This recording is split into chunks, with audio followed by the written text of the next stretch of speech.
شروع اللہ کا نام لے کر جو بڑا مہربان نہایت رحم والا ہے۔ اے پیغمبر صلی اللہ علیہ وآلہ وسلم، مسلمانوں سے کہہ دو کہ جب اپنی بیویوں کو طلاق دینے لگو تو ان کی عدت کو پیش نظر رکھ کر طلاق دو اور عدت کا شمار رکھو، اور اللہ سے جو تمہارا پروردگار ہے ڈرو۔ نہ تو تم ہی ان کو ایام عدت میں ان کے گھروں سے نکالو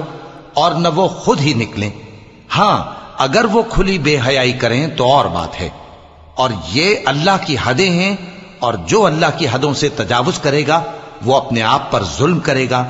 اے طلاق دینے والے، تجھے کیا معلوم، شاید اللہ اس کے بعد رجعت کی کوئی سبیل پیدا کر دے۔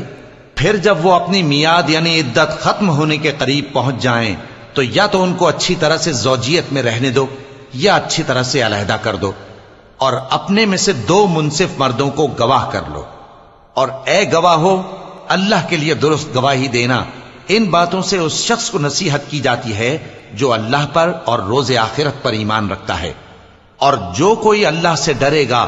وہ اس کے لیے رنج و غم سے نجات کی صورت پیدا کر دے گا، اور اس کو ایسی جگہ سے رزق دے گا جہاں سے اس کو وہم و گمان بھی نہ ہو، اور جو اللہ پر بھروسہ رکھے گا تو وہ اس کے لیے کافی ہوگا۔ اللہ اپنے کام کو جو وہ کرنا چاہتا ہے پورا کر دیتا ہے۔ اللہ نے ہر چیز کا اندازہ مقرر کر رکھا ہے۔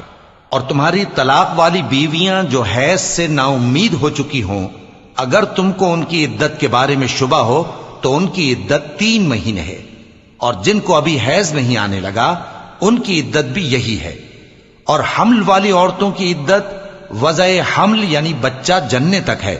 اور جو اللہ سے ڈرے گا اللہ اس کے کام میں سہولت پیدا کر دے گا۔ یہ اللہ کا حکم ہے جو اس نے تم پر نازل کیا ہے، اور جو اللہ سے ڈرے گا وہ اس سے اس کے گناہ دور کر دے گا اور اسے اجر عظیم بخشے گا۔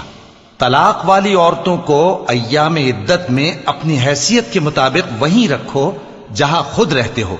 اور ان کو تنگ کرنے کے لیے تکلیف نہ دو، اور اگر وہ حمل سے ہوں تو بچہ پیدا ہونے تک ان کا خرچ دیتے رہو، پھر اگر وہ بچے کو تمہارے کہنے سے دودھ پلائیں تو ان کو ان کی اجرت دے دو، اور بچے کے بارے میں پسندیدہ طریق سے موافقت رکھو،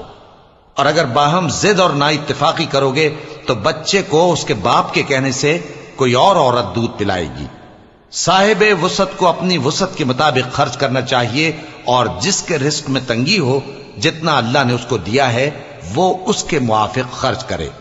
اللہ کسی کو زیر بار نہیں کرتا مگر اسی کے لحاظ سے جتنا اس کو دیا ہے، اور اللہ ان قریب تنگی کے بعد آسانی کر دے گا۔ اور بہت سی بستیوں کے رہنے والوں نے اپنے پروردگار اور اس کے پیغمبروں کے احکام سے سرکشی کی تو ہم نے ان کو سخت حساب میں پکڑ لیا، اور ان پر ایسا عذاب نازل کیا جو نہ دیکھا تھا نہ سنا، سو انہوں نے اپنے کاموں کی سزا کا مزہ چکھ لیا، اور ان کا انجام نقصان ہی تو تھا۔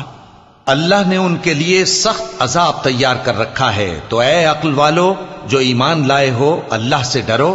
اللہ نے تمہارے پاس نصیحت بھیج دی ہے، یعنی ایسے پیغمبر جو تمہارے سامنے اللہ کی واضح آیتیں پڑھتے ہیں تاکہ جو لوگ ایمان لائے اور عمل نیک کرتے رہے ہیں ان کو اندھیروں سے نکال کر روشنی میں لے آئیں، اور جو اللہ پر ایمان لائے گا اور عمل نیک کرے گا وہ ان کو جنتوں میں داخل کرے گا جن کے نیچے نہریں بہ رہی ہیں، وہ ہمیشہ ہمیشہ ان میں رہیں گے۔ اللہ نے ان کے لیے کیا خوب رزق رکھا ہے۔ اللہ ہی تو ہے جس نے 7 آسمان پیدا کیے اور ویسی ہی زمینیں بھی، ان میں اللہ کا حکم اترتا رہتا ہے تاکہ تم لوگ جان لو کہ اللہ ہر چیز پر قادر ہے،